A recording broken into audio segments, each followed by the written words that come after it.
After the Pope dies of a heart attack, it's up to Cardinal Dean Thomas Lawrence to assemble the College of Cardinals. They're gathering in the Vatican for the Papal Conclave. I'm Ronald Young Jr., and I'm leaving the theater.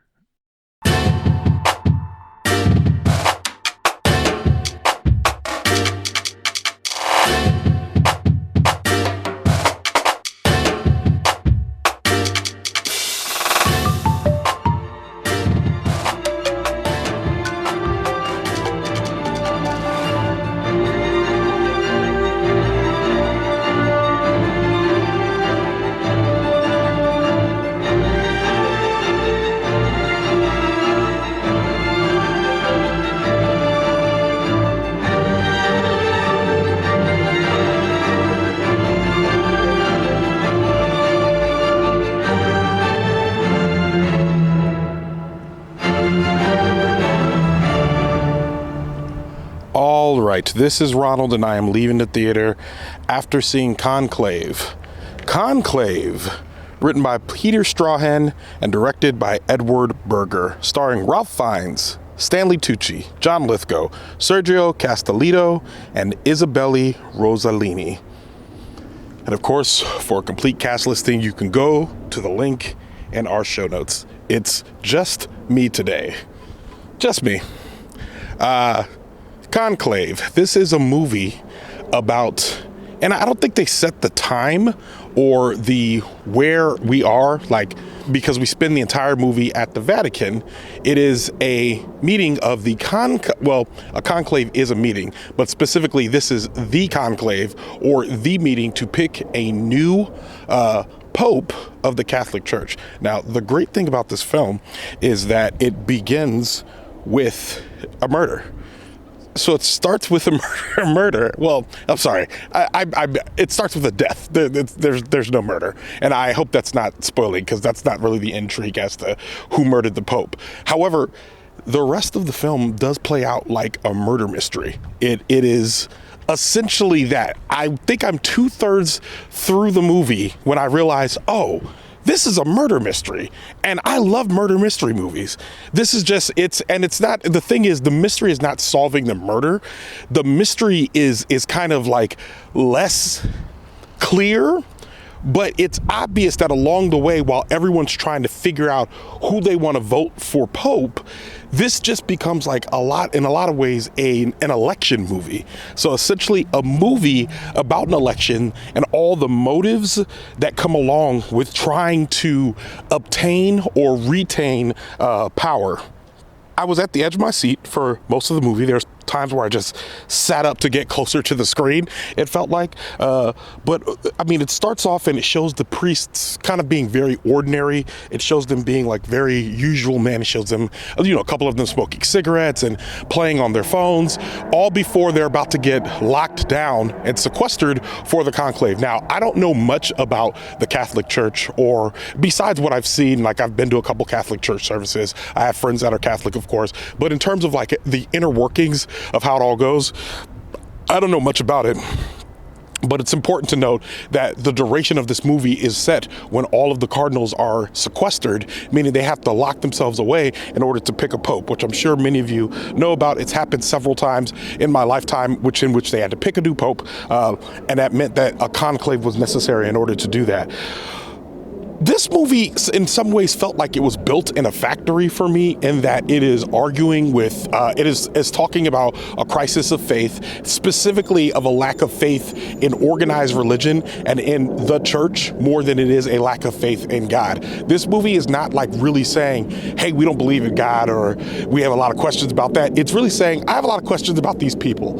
I have a lot of questions about these people around me. And it's very interesting that they show all these priests and these cardinals being very ordinary people, but there's relationships with each other are all very fraught, which is great for an election movie, because it's basically saying, yeah, we're all playing the role, yeah, we're all wearing the clothes, yeah, we're all talking the talk, but I don't really trust you. I don't really trust you. I don't really like you. And it plays out in the ways, like in the intrigue, in the palace intrigue. If Nick were here, she'd be like, oh my goodness, the palace intrigue, the mess. The ways Jacqueline would have loved the mess of this movie. J.C. Howard, yeah, everybody's getting a shout out. I just feel like there's so many. I'm thinking about all the people I would have watched this with, everyone who's been on Leaving the Theater this year. Every single one of them probably would have enjoyed this movie for different reasons, but most of it is because it just takes a long time, not a long time, but it like singularly focuses on relationships, which makes the acting very, very good, because there's a lot of acting in the face and in what they're saying to each other. This is not by no means like this isn't a Aaron Sorkin movie. It's a movie where the dialogue is important, but it's not like that fast-paced dialogue. This is more like emotional dialogue and veteran-led deliveries from each other, where people are like, hey man, you better act right, because the whole idea behind it is that these are folks that are used to looking a certain way in front of an audience, but talking to one another, they're really dropping the facade in a lot of ways. And when you see the facade going up and accusations being made about people who are ambitious and are like pointing and trying to get power, you see the facade come up and come down selectively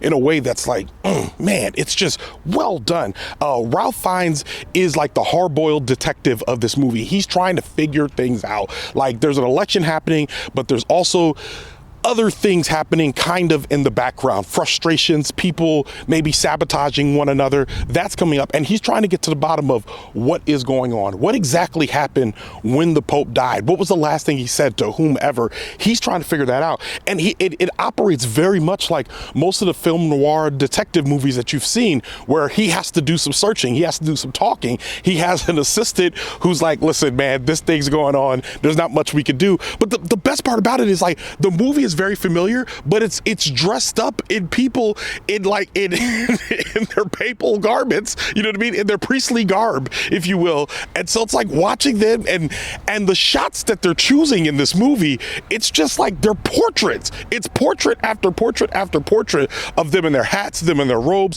close-ups of their rings, showing how the smoke is put into the machine that then makes it white or black when they're voting. Like, just it just takes such care in showing every part of the process. It's not making fun of it, but it is critical of men being in charge of all this and the ways in which they exclude women and or include women. All of that is a part of the storytelling, which makes it's just a very strong movie. There's the salaciousness in the relationships, not in the actions, but in the relationships. So it's not really interested in saying like, oh, look at this priest, like having sex with one of these ladies. It's not interested in showing you that, but it is interesting in talking about the fallout of some of the actions, which I like, because once again, it's not necessarily a movie that has to be like, oh, isn't this imagery salacious if we saw this? But it's like, yo, the idea is salacious enough. Show me the fallout. Show me what happened as a result of this. If you like bottle episodes where everything happens in one place, like this kind of splits the difference of it all happening at the Vatican, but it's not all necessarily happening in one room, which makes it like for folks who like maybe don't have patience for a bottle episode, this does like a little bit more than that. There's an early in the movie kind of stands up and sets the intentions of Ralph Fiennes, who is playing, I want to say his name is Cardinal Lawrence, but he sets the intentions of the movie early in a homily that he gives that's a little bit like earth-shattering to the people around him, because when you give a sermon to a bunch of people who are all a part of the church, there's really not much facade that you could do. So it becomes completely a political speech. So imagine being like, when you're preaching the word of God and you're outside and you're preaching, you're typically trying to preach the law. So you're preaching the typical gospel like, hey, Jesus came to save you, he loves you, that type of thing. But when you're preaching to a bunch of people who are not lost, who all know it, the sermons can begin to change because based on who you're looking at in the room, which is very interesting for me, because I'm like, that's why I'm thinking about, if you saw a preacher preaching to other preachers, you could see how it could get political very quickly, like saying, I don't like what you're doing. And this is how, like, almost becomes like defending a dissertation more than it is actually presenting information that you would normally present in a way Like, it's just different. One of those is trying to reach the lost. The other one, you're trying to sway opinions. And it's weird when you're a preacher doing that. And they execute it very well, where the guy gets up there, and Ralph Fiennes is like a terrific actor. He gets up there and he like delivers the speech, and immediately it sets ablaze. Like, that sets kind of like the intentions of this movie from that place forward. It sets the stakes rather than the intention. It sets the stakes, and the stakes feel high. And we don't know what's happening outside of the Vatican. We get a glimpse of things that may be happening, but we don't know exactly what's happening outside of the Vatican. So that like just raises the intrigue and the stakes even more. The costume design, the cinematography, every bit of it is just bringing the movie closer together. This is a movie that should get performance nominations. It should get cinematography nomination. It should get costume design nominations. It should be a Best Picture nominee. This is a good movie. It's a movie that, like, the action that comes through has just little to do with the actions they're taking. And I think I've said that, but that's what puts me on the edge of my seat, is somebody said something and I'm like, gasp, what happens now as a result? So I don't know, man. This movie was fantastic, I want to say, for 99% of the time, but it does not stick the landing. It does not stick the landing. And it does not stick the landing because after raising all of that, getting me intrigued, there's something that is revealed further into the movie that it was surprising. It certainly means something. But in terms of the rest of the movie I just watched, it wasn't what I expected, and it wasn't satisfying, I would say. But that doesn't stop this from being a very, very good movie. That's what stops it from being a 5-star movie.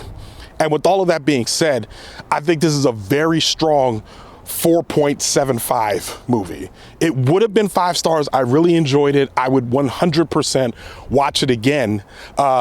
And I don't even know if this is a movie that's necessarily going to reward rewatches, because now that I kind of know what's coming, I mean, that would mean I would just be settling in, kind of watching the story unfold, and knowing where it's going doesn't necessarily make me excited to see how they got there, if that makes sense.